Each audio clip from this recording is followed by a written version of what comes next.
What tickets do I choose?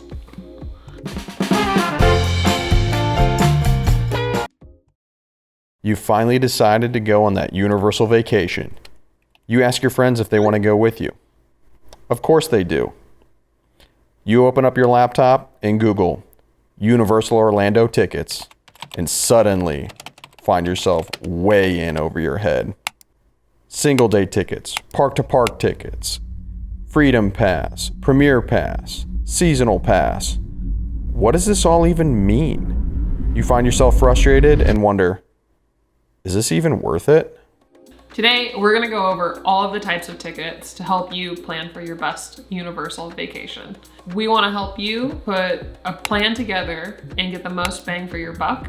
So check out this video with us as we go through ticketing options. We know that ticketing can be a very confusing process with Universal Orlando, and we're here to help you decide what ticket is best for your situation and help you decipher some of the verbiage that you'll find on the Universal Orlando website. It's true. The first time we ever looked at tickets, I thought Ben was talking a foreign language. I had no clue what it all meant. First thing we're gonna talk about is when planning your vacation, the question you gotta know, you gotta ask yourself, how many times do you want to visit Universal for the year?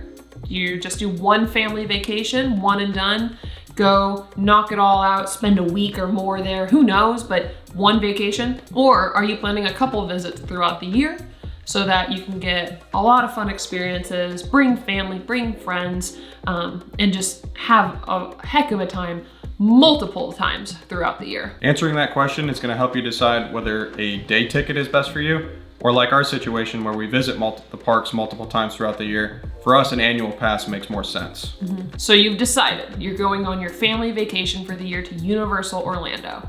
Now, how many times are you gonna visit the parks? And do you wanna visit Islands, Studios, Volcano Bay, 2 of them, 1 of them, all 3? Big questions to ask, and those answers are really gonna determine all of the fun you get to have while you're here. I think we should do a challenge and try and do all 3 in one day. It's possible. It's totally possible. If you plan on being at Universal for one day and you are only gonna go to one park, you only need a single day, single park ticket. However, if you plan on being at Studios for that one day and you want to go to Studios and Islands of Adventure, you need a single day, single park ticket. This is super important to consider because the Hogwarts Express, which I know a lot of people like to go to, is officially transportation in between the 2 parks. So if you want to visit Hogsmeade and Diagon Alley, you have to get a park-to-park ticket. If you're okay with either doing Hogsmeade or Diagon Alley, you might be able to settle with just a single day, single park ticket. But we know that those die-hard Harry Potter fans like riding the Hogwarts Express, which of note is different whether you're going from Hogsmeade to Diagon Alley or from Diagon Alley to Hogsmeade. So a park-to-park ticket makes natural sense in that situation. The Hogwarts Express is the one ride that you have to have a park-to-park ticket to ride. Well done, Universal. Well done. Could we purchase a single park, single day ticket for each and be there for 2 days and go to each park separately? Yeah. But what if I want to ride Hagrid's and then also go and beat Ben and MIB? Like, I need the options. And so it's nice having the park-to-park ticket. We are a huge fan. Again, good on Universal. It's probably an upsell, but if you can afford to pay for the park-to-park, we highly recommend it. It just makes bouncing between the parks very handy, but it definitely is something you would have to factor into your budget. Other recommendations that we want you to know and pay attention to when purchasing those daily park tickets. Understand that when you purchase daily tickets, they are for specific days. So when making those reservations, be aware, are you able to commit to the days that you're purchasing those tickets? And in looking at the days in which you buy those tickets, look at what's happening that time of year. Is it HHN season? Is it the holiday season? Is it summertime and really busy? There are things that will impact the time that you get to experience the park because of park hours change throughout the year. There are also seasonal events that happen only in one park. So if you're visiting during Christmas time, Mannheim Steamroller is only gonna happen in Studios. So a lot of details in planning, but key things to take note of. Another key point to pay attention to is if you're visiting for about 3 days or more, we recommend looking at visiting Volcano Bay, which would mean a 3-park ticket. Under 3 days, if you're only there for 1 or 2, maybe Volcano Bay isn't the easiest thing to fit in. We like to visit if we're staying for 3 days, 4 days, 5 days, and go and pop over and experience the water park. Another note is that Universal Orlando uses demand pricing. So ticket prices throughout the year and the time of year you go are gonna vary based off how busy they expect the parks to be. So if you're gonna go to the parks in the middle of the summer, expect that the tickets are gonna be more expensive than those slow times, whether that's in like February or September when everybody's back in school. Yeah, and with that, you know, you're gonna go and you're gonna go on that vacation and you're gonna enjoy it so much you're gonna wanna go back. So that leads us to annual passes, because sometimes it just pays to buy that annual pass. There are officially 4 types of annual passes. There's a bonus 5th pass if you're active duty military or retired military or a DoD civilian. You didn't say that right. There's a 5th pass if you're active duty military. Sorry, I butchered saying it, but there we go. That's how you say that one. What kind of pass is it? Freedom Pass. The other types of passes are the seasonal pass, power pass, preferred pass, and the premier pass. We're gonna go over these from the most expensive, but the one that gives you the most perks, to the least expensive, but is a bit of a challenge to navigate. It is. And one big asterisk on all of these 4 annual passes, if you're a Florida resident, keep an eye out. You do get some special pricing. You do have to be able to provide a valid Florida ID though. So note for all you Florida residents out there. So the first thing we're gonna start off with is the Cadillac of annual passes, and that is the Premier. One.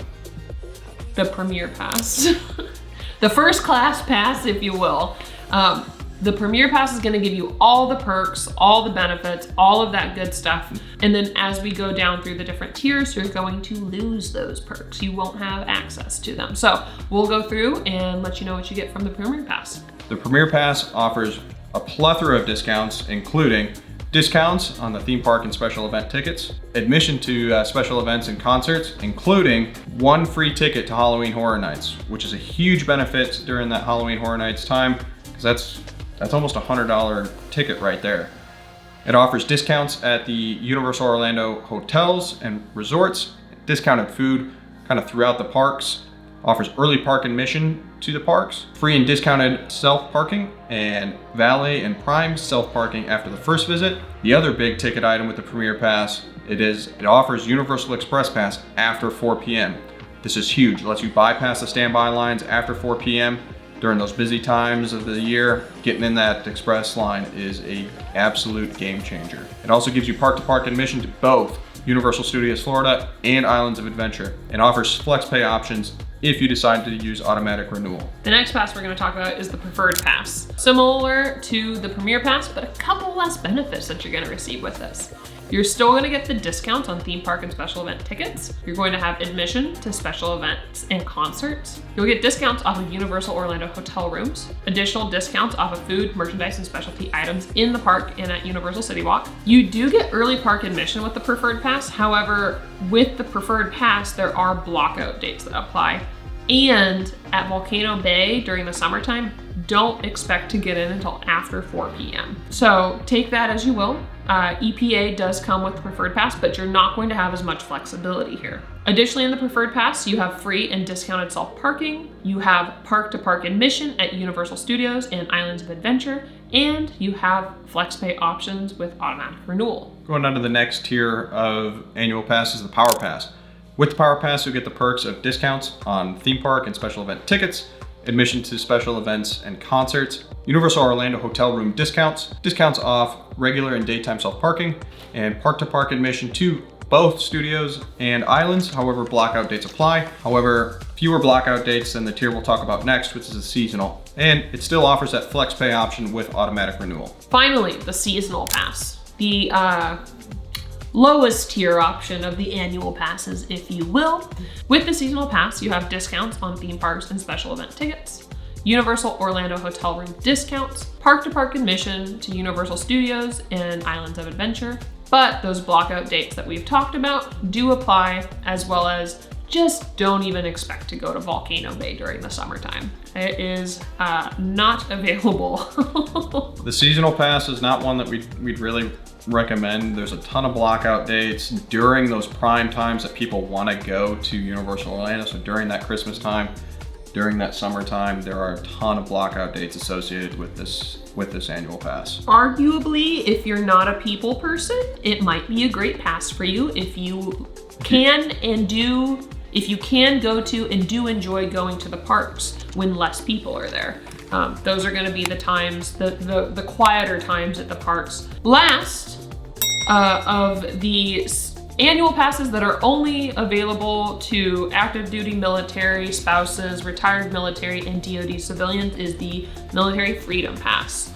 So not the typical annual pass here, but if you do fall in that category, definitely something to check out. With this pass, you have park-to-park admission to Universal Studios Florida and Islands of Adventure, but there are some blockout dates. I will say, as you look into it, the blockout dates are actually few and far between compared to the seasonal pass. You have pretty normal admission, except for, again, those busier times of the year. But if you're booking a vacation and you buy this pass or any of the passes with blockout dates, check the calendar just to make sure that as you expect to go and have access to the parks, you can get in when you'd like to.